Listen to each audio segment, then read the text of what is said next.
Electric shock দিয়ে নদীতে মাছ শিকার, প্রশাসনের উপস্থিতি টের পেয়ে পালিয়ে যাওয়ার চেষ্টা করে জেলে নৌকা। বগুড়ায় যমুনা নদীতে এমন অবৈধ উপায়ে মাছ ধরার প্রতিবেদন প্রকাশ করে সময় সংবাদ। এরপরই নড়িচড়ে বসে প্রশাসন। সংঘবদ্ধ চক্র দমনে বৃহস্পতিবার ভোরেই অভিযানে নামে মৎস্য অধিদপ্তর। তবে প্রশাসনের উপস্থিতি টের পেতেই নৌকা নিয়ে পালানোর চেষ্টা করে চক্রের সদস্যরা। কয়েকজন সফল হলেও মাছ ধরার সরঞ্জাম সহ আটক করা হয় 3 জেলেকে।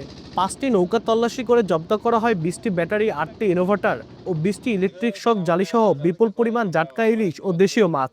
নিজের নাও নাই, যেদিন কামলা না চলে সেদিন এসে হঠাৎ মঠাৎ আসি স্যার, আসলে তোমার নাই। 3টা মেয়ে, আমার পরিস্থিতি শিকার দিন মজুর করে আমার হয় না। আটকদের দুজনকে 10,000 টাকা করে জরিমানা অনাদায়ে 15 দিনের বিনাশ্রম কারাদণ্ড দেওয়া হয়।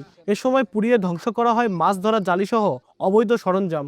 জব্দ করা মাছ পাঠানো হয় এতিমখানায়।